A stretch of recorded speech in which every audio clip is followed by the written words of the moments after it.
Usa lamang sa ubay-ubay ka mga manubo nga wala nakabaton og edukasyon sa Tagkiling Antikala syudad sa Butuan si Delita Dandanon.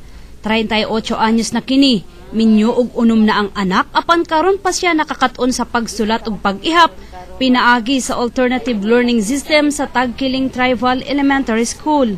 Padayon pa siyang nagtuon aron makabasa. Panghinaot pud ma'am nga ang programa nga ALS mapadayunon para nga madugangan pa pud ang among nahibaluan na pud.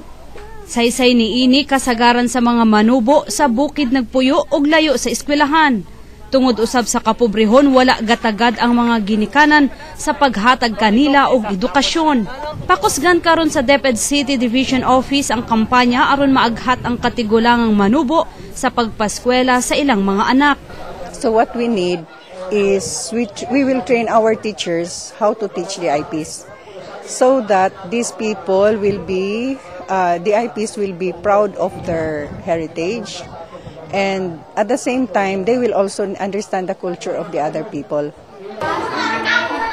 Ubay-ubay pa ang kinahanglan aron mahatag ang dekalidad nga edukasyon ngadto sa mga manubo apan nang hinaot ang DepEd nga mao kini ang mamahimong sinugdanan alang sa katumanan sa gitinguhang edukasyon alang sa tanan. Ni Jess Patrol sa Caraga.